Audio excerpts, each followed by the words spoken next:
Hello everyone, today we are going to learn basic floor plan creator tutorial how to use L-shape room tools.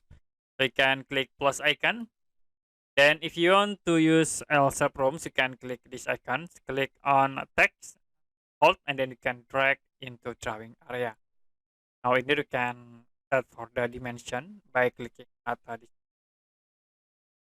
or you can move from point into here. So very easy to change for length, height, this object. You also can click at these icons to move into properties. You can see have this press floor 0 centimeter. Like I will change into 5. Click OK. Then you can close by clicking this point.